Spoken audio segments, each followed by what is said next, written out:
지난 정부에서 2,000명 증원을 시도했다 원점으로 돌아간 의대 정원 확대가 최근 다시 추진되면서 연일 경론이 이어지고 있습니다. 정부는 올해 입시 일정에 맞춰서 설 연휴 전에 결론을 내리겠다는 방침인데요.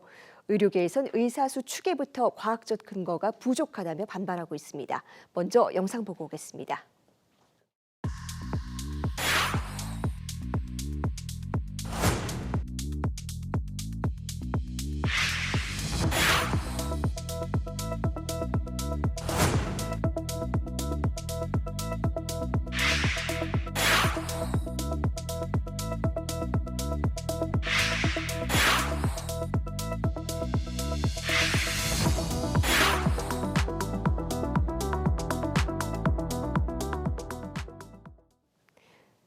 네, 다시 치열한 논쟁을 시작한 의대 정원 문제, 오늘은 의료계 입장을 들어봅니다.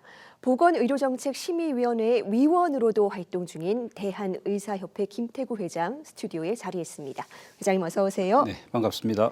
네, 무엇보다 이 정부가 발표한 의사 인력 추계 방식에 대해서 이 국제적 기준에 부합하지 않는다라고 지적을 해주셨는데요. 어떤 문제가 있었던 겁니까? 네, 우선 추계라는 것은 어림잡아 계산한다. 즉 그만큼 불확실성이 높다, 예측이 어렵다는 겁니다. 우선 그렇게 말씀을 드리고 지금 현재 선진국들이 사용하지 않는 일명 아리마 모형은 대부분 주요 국가에서는 채택하지를 않습니다. 제가 알기로는 세르비아에서 채택했다는 걸로 알고 있는데 이건 과거 20년 전의 데이터를 기준으로 짧게는 10년, 많게는 20년 이후의 의료 수요를 전망하는 과다 추계의 한계가 있는 것입니다. 그렇기 때문에 의사가 부족해 보이게 하는 어떤 문제를 가지고 있죠.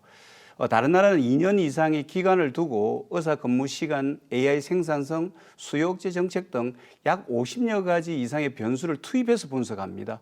근데 가까운 일본만 해도 지역 편제 지수를 개발해서 총량보다는 지역 불균형 해소에 집중하고 입학 정원에 상한선을 두고 공급 과잉을 경계합니다.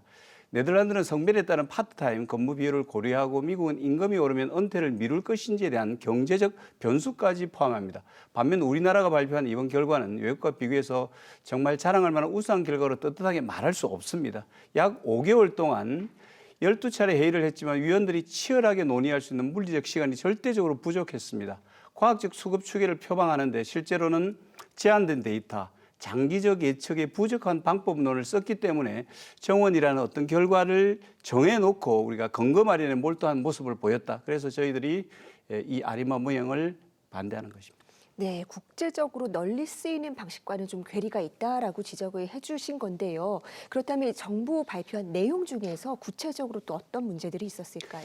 네, 대략적으로 정부는 이 아리마 모형을 쓰면서 2000년부터 2023년까지를 계산해서 의료 용량을 계산해서 2035년, 40년의 미래 수요를 예측한 겁니다. 그런데 시점에 따라 이것은 큰 편차가 있는 방법입니다. 왜냐 그러면 2009년도에 저희들이 요양 비용이 폭발적으로 급증하면서 입원량이 기하급수적으로 늘었습니다. 그렇다면은 그걸 기준으로 2000년부터 한다면은 그 선상의 모형을 그리자면은 2040년도에는 엄청난 수요를 예측할 수 있는 겁니다. 근데 만약에 2010년부터 계산을 한다면은 그 수요는 완만하기 때문에 그만큼의 편차가 많을 수밖에 없습니다. 그렇기 때문에 저희들은 이 아리마 모형의 기준점을 2000년으로 잡느냐, 2010년으로 잡느냐에 큰 편차가 있는 그런 어떤 제도이기 때문에 저희들이 반대를 하고 있는 겁니다. 네, 집계 시점에 따라서도 굉장히 맞습니다. 큰 변화로 이어질 수가 네. 있겠네요.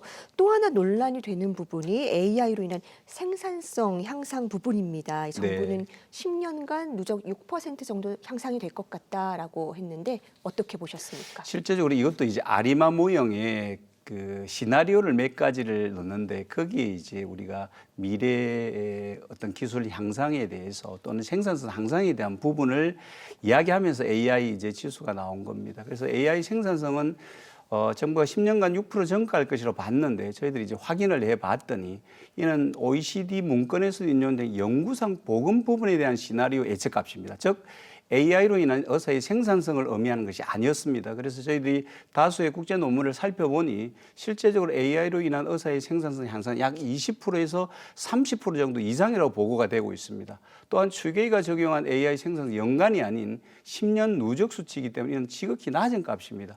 추계에서 이러한 시나리오 적용에 대한 구체적인 설명이 없었기 때문에 결국 필요 의사 수를 높이기 위한 요식 행위에 불과하다고 판단됩니다.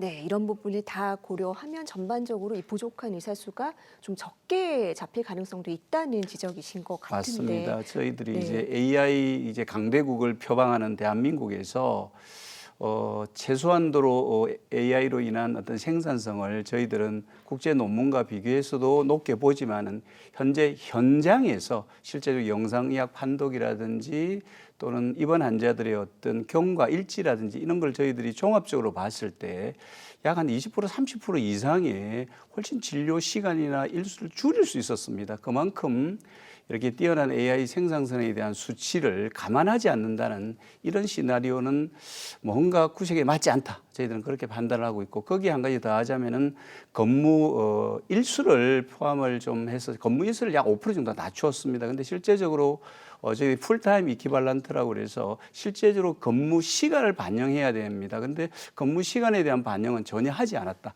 이게 저희들이 생각하는 변수의 데이터를 충분하게 반영하지 않았다. 그만큼 짧은 시간에 많은 걸 하지 않는 상황에 저희들은 오히려 여유 있게 위원회 임기가 3년이기 때문에 3년간 충분히 많은 변수를 넣어서 결과값을 좀 도출하자 그런 입장이고 그렇습니다. 네, 그렇다면 그동안의 논의가 좀 전반적으로 충분하지는 않았다고 보시는 겁니까?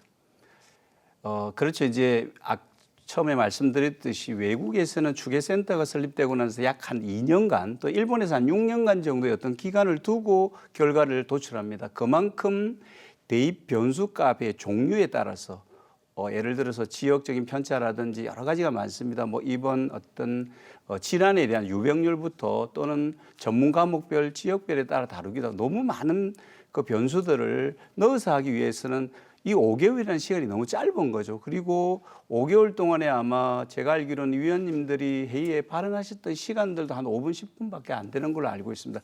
그럴 정도로 위원들 간의 의견 개진하는 시간이 많이 부족했다. 그리고 이 짧은 5개월의 과거의 데이터를 갖다가 구해서 그 데이터를 활용할 수 있는 것도 상황도 아니었습니다. 그렇기 때문에 저희들은 좀 그렇게 진행하는 게 좋겠다 생각하고 있습니다. 네.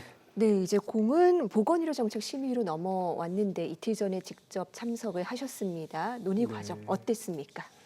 어쨌든 보정심에 이제 의사 인력 수급 추계에 할 활동 경과라든지 추계 결과에 대한 보고가 저희들이 있었습니다. 저희는 앞서 말씀드린 대로 다양한 문제점을 적극 제기했습니다.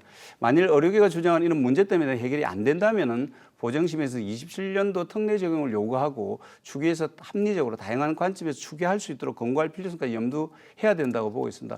다음 주부터 13일 저희 대한의사협회가 정부 의사 인력 수급 추계의 문제점과 대하는 주제로 세미나를 열었습니다.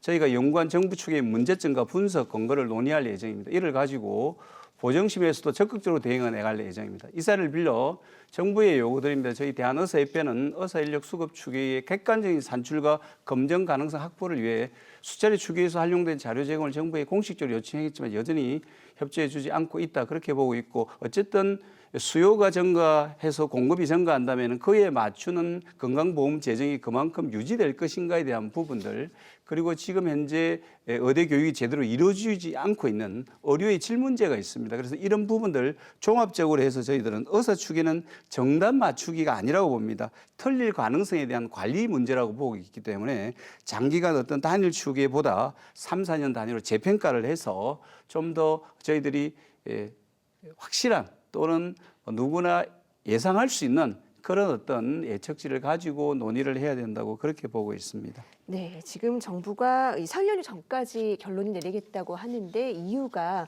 올해 입시 일정 때문입니다.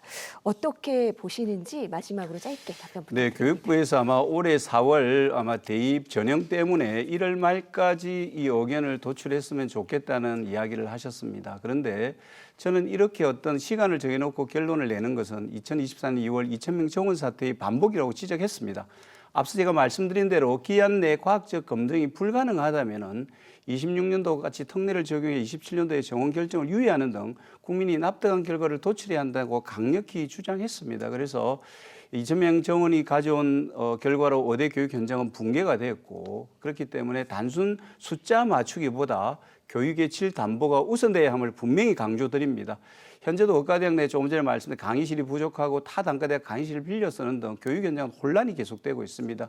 의학교육평가원의 인정 기준조차 통역하지 못하는 대학이 속출하고 있는 가운데 여기에 교육 여건에 대한 심도 있는 고려 없이 단수 숫자만 맞추는 식의 논의는 어렵다는 입장을 분명히 밝혔고, 이러한 교육 문제, 그다음에 지역의 문제, 그다음에 핵심 과의 문제 종합적으로 다 판단해서 우리가 보수적인 접근이 필요하다, 저는 그렇게 판단하고 있습니다.